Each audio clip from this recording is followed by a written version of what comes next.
Hello बच्चों, कैसे हैं आप? उम्मीद करती हूँ आप बढ़िया और एकदम मजे में होंगे। तो आइए बच्चों, आज के अध्याय में पढ़ेंगे हम अलंकार के विषय में। अलंकार अलंकार का शाब्दिक अर्थ है आभूषण या गहना। क्या अर्थ है अलंकार का? आभूषण या गहना। जिस प्रकार स्त्री अपने को आकर्षक दिखाने के लिए विभिन्न आभूषणों का प्रयोग करती है, उसी प्रकार काव्य की शोभा बढ़ाने के लिए कवि अलंकारों का प्रयोग करते हैं। अलंकारों के प्रयोग से भाषा में लोच आ जाता है, यानी कि सुंदरता आ जाती है, जो साधारण वाक्य को भी अधिक प्रभावपूर्ण बना देती है। जैसे कि चित्र के माध्यम से देख लेते हैं। सामने चित्र है, उसके अनुसार वाक्य है, सूर्य पुत्री यमुना के तट पर तमाल के बहुत से वृक्ष हैं। तो बच्चों, ये अलंकार युक्त वाक्य है। जैसे तरनी तनुजा तट तमाल तरोवर बहुछाए। ऊपर का वाक्य सामान्य था, लेकिन नीचे वाला वाक्य जो हमने पढ़ा वो अलंकार युक्त है। तो इन उदाहरणों को पढ़ने से स्पष्ट हो रहा है कि अलंकारों के प्रयोग ने साधारण वाक्य के शब्दों और अर्थों में चमत्कार उत्पन्न करके उसमें चार चांद लगा दिए हैं। अर्थात शब्द और अर्थ में चमत्कार या रमणीयता पैदा करने वाली विशिष्ट शैली अलंकार कहलाती है। अलंकार के भेद दो होते हैं, शब्दालंकार और अर्थालंकार। सबसे पहले हम पढ़ेंगे शब्दालंकार के बारे में। अर्थात काव्य में जहां शब्दों के विशिष्ट प्रयोग से सौंदर्य और चमत्कार उत्पन्न हो, वहां शब्दालंकार होता है। शब्दालंकार मुख्यतः तीन प्रकार के होते हैं, अनुप्रास अलंकार, यमक अलंकार और श्लेष अलंकार। सबसे पहले जानेंगे हम अनुप्रास अलंकार क्या है। तो बच्चों, काव्य में जहां समान ध्वनियां या वर्णों की पुनरावृत्ति हो, अर्थात एक ही वर्ण बार बार आए, वह अनुप्रास अलंकार होता है। जैसे सुरभित सुंदर सुखद सुमन तुझ पर खिलते हैं। यहाँ सुरभित का स, सुंदर का स, सुखद का स, सुमन का स, वर्ण की आवृत्ति हुई है, यानी कि वर्ण बार बार आ रहा है। तो फिर यहाँ पर कौन सा अलंकार है? यहाँ पर अनुप्रास अलंकार है। आइए अनुप्रास अलंकार के कुछ उदाहरण जानें। जैसे चारु चंद्र की चंचल किरणें खेल रही थी जलथल में। इसमें वर्ण की आवृत्ति हो रही है, बार बार आ रहा है पोथी पड़ी पड़ी जगमुआ पंडित भया न कोई। इसमें वर्ण की आवृत्ति हो रही है, पोथी पड़ी पड़ी, 3 बार प आया है। तो इस वाक्य में कौन सा अलंकार है? अनुप्रास अलंकार है। दूसरा अलंकार है बच्चों यमक अलंकार। अर्थात काव्य में जहां एक ही शब्द 2 या 2 से अधिक बार आए तथा हर बार भिन्न अर्थ प्रकट करे, वहां यमक अलंकार होता है। जैसे माला फेरत जुग भया, फिरा न मन का फेर, कर का मन का डारी दे, मन का फेर। अर्थात इन पंक्तियों में मन का शब्द का 4 बार प्रयोग हुआ है। पहले और तीसरे मन का अर्थ है हृदय का, तथा दूसरे और चौथे मन के का अर्थ है माला का दाना। अर्थात यहाँ यमक अलंकार है। आइए यमक अलंकार के भी कुछ उदाहरण जानें। जैसे कनक कनक ते सौगुनी मादकता अधिकाय। इसमें पहले कनक का अर्थ है सोना, दूसरे कनक का अर्थ है धतूरा। अर्थात एक ही शब्द लेकिन उसके अर्थ अलग अलग। अगला वाक्य है जैसे 3 बेर खाती थी वे 3 बेर खाती थी। 3 बेर यानी कि 3 बार, और 3 बेर यानी कि बेर के 3 फल, यानी बेर शब्द और उसके 2 अलग अलग अर्थ यहाँ पर आए, तो यहाँ पर यमक अलंकार है। तीसरा है श्लेष अलंकार। अर्थात काव्य में जहां एक ही शब्द केवल एक ही बार प्रयुक्त हो किंतु उसके एक से अधिक अर्थ निकलते हो, अर्थात शब्द एक ही हो लेकिन अर्थ अलग अलग हो, वहां श्लेष अलंकार होता है। इसको इस तरह भी समझ सकते हैं कि एक ही शब्द से अनेक अर्थ चिपके होते हैं उसमें। जैसे मंगन को देखी पट देत बार बार है। इस पंक्ति में बच्चों प्रयुक्त पट शब्द के 2 अर्थ हैं, वस्त्र और किवाड़, अतः यहाँ श्लेष अलंकार है। आइए श्लेष अलंकार के कुछ उदाहरण देखें। जैसे रहीमन जो गति दीप की कुल कुपूत गति सोए, बारे उजियारे करे बड़े अंधेरों होए। तो यहाँ पर बारे का अर्थ है बाल्यकाल में जलाने पर, और बड़े का अर्थ है बड़ा होने पर और बुझने पर। अर्थात एक ही शब्द के 2 अर्थ आ रहे हैं। अगला वाक्य जैसे सुबरन को ढूंढत फिरत कवि व्यभिचारी चोर।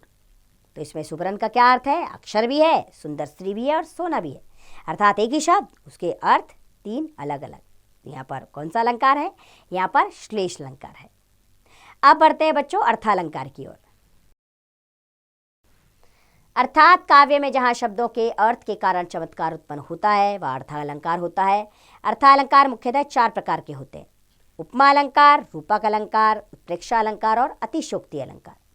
चलिए इन्हें भी जान लेते हैं एक एक करके। तो सबसे पहले पढ़ेंगे हम उपमा अलंकार के बारे में।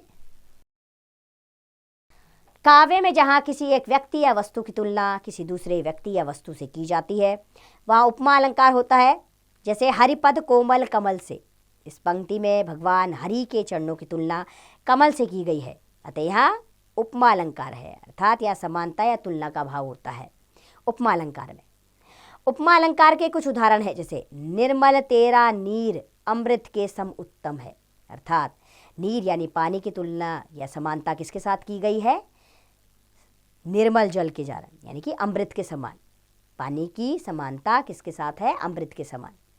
ऐसे ही है पीपर पात सरीस मन डोला, यानी मन किसकी तरह डोला? पीपर की तरह डोला। तो यहाँ पर उपमा अलंकार है। अगला अलंकार है बच्चों रूपक अलंकार।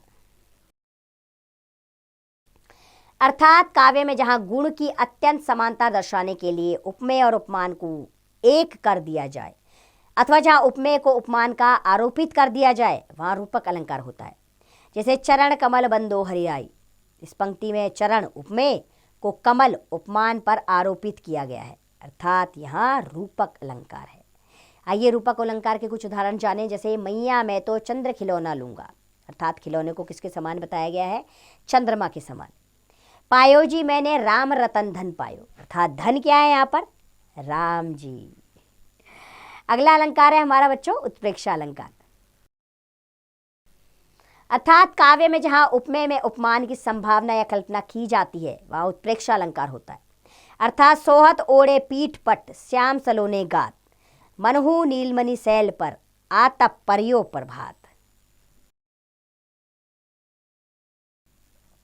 अर्थात इन पंक्तियों में पीले वस्त्र धारण किए हुए श्री कृष्ण के सांवले शरीर में नीलमणि पर्वत पर पड़ने वाली प्रभात की किरणों यानी उपमेय उपमान की संभावना की गई है, अतः यहाँ उत्प्रेक्षा अलंकार है। इसमें याद रखने वाली बात है बच्चों कि मनु मानो मनुहु जनु जानो जनहु आदि उत्प्रेक्षा अलंकार के वाचक शब्द है, अर्थात ये अक्सर इसमें प्रयोग में आते हैं। जैसे इसके और उदाहरण है कहती हुई उत्तरा के नेत्र जल से भर गए, हिम के कर्णों से पूर्ण मानो हो गए पंकज ने। अर्थात नेत्र के जलों की उपमेय उपमान की संभावना व्यक्त की गई है हिम के यानी कि बर्फ के कणों की तरह। लंबा होता ताड़ का वृक्ष जाता मानो छूना व्योम को चाहता, इसमें भी उपमेय उपमान का संबंध है। क्या? वृक्ष की उपमेय उपमान किया गया है इसमें, जैसे कि वो आसमान तक इतना बड़ा हो गया है कि आसमान तक पहुंच गया है। और हमारा अगला अलंकार है बच्चों अतिशयोक्ति अलंकार। बच्चों काव्य में जहां किसी वस्तु पदार्थ अथवा कथन का वर्णन लोक सीमा से बढ़ा चढ़ाकर प्रस्तुत किया जाए अर्थात उसका बढ़ा चढ़ाकर वर्णन किया जाए तो वहां अतिशयोक्ति अलंकार होता है। जैसे हनुमान की पूंछ में लग न पाई आग, लंका सिगरी जल गई गए नीचा सरभा। तो इन पंक्तियों में हनुमान की पूंछ में लगी आग का बढ़ा चढ़ाकर वर्णन किया गया है, तो यहाँ पर अतिशयोक्ति अलंकार है। अर्थात अभी हनुमान की पूंछ में आग भी नहीं लगी और सारी लंका जल गई और सारे राक्षस भी भाग गए, ऐसा बढ़ा चढ़ा के इसमें इसकी व्याख्या की गई है। तो चलिए अतिशयोक्ति अलंकार के कुछ और उदाहरण देख लेते हैं। जैसे कि जहाँ न पहुँचे रवि वहाँ पहुँचे कवि, अर्थात जहाँ रवि यानी सूरज की किरणें ना पहुँच पाए वहाँ कौन पहुँच जाता है? रवि, यानी बढ़ा चढ़ा के इसका व्याख्यान किया गया है। आगे नदियाँ पड़ी अपार घोड़ा कैसे उतरे पार, राणा ने सोचा इस पार तब तक घोड़ा था उस पार। अर्थात राणा जी जब तक नदी पार करने के बारे में सोच रहे थे तब तक घोड़ा उस पार चला भी गया, यानी कि ये बात बढ़ा चढ़ाकर बताई गई है। तो इसमें अतिशयोक्ति अलंकार है। बच्चों आपके अभ्यास के लिए हम इस अध्याय को एक बार दोहरा लेते हैं। शब्द और अर्थ में चमत्कार या रमणीयता पैदा करने वाली विशिष्ट शैली को अलंकार कहते हैं। अलंकार के दो भेद होते हैं, शब्दालंकार और अर्थालंकार। काव्य में जहाँ शब्दों के विशिष्ट प्रयोग से सौंदर्य और चमत्कार उत्पन्न होता है वहाँ शब्दालंकार होता है। शब्दालंकार मुख्यतः 3 प्रकार के होते हैं: अनुप्रास अलंकार, यमक अलंकार और श्लेष अलंकार। काव्य में जहाँ समान ध्वनियों या वर्णों की पुनरावृत्ति होती है वह अनुप्रास अलंकार होता है। काव्य में जहाँ शब्दों के अर्थ के कारण चमत्कार उत्पन्न होता है वह अर्थालंकार होता है। अर्थालंकार मुख्यतः 4 प्रकार के होते हैं: उपमा अलंकार, रूपक अलंकार, उत्प्रेक्षा अलंकार और अतिशोक्ति अलंकार। काव्य में जहाँ किसी वस्तु, पदार्थ अथवा कथन का वर्णन लोक सीमा से बढ़ा चढ़ाकर प्रस्तुत किया जाता है वहाँ अतिशोक्ति अलंकार होता है। तो बच्चों, ये पढ़े हमने अलंकार। मुझे उम्मीद है कि आपको अलंकार अच्छे से समझ में आए होंगे, लेकिन आपने अभ्यास इसका लगातार करना है। इस तरह आप कई वाक्यों में से अपने पाठों के अंदर से अलंकारों को ढूंढने का प्रयास कीजिए और इसका अभ्यास कार्य आप स्वयं कीजिए।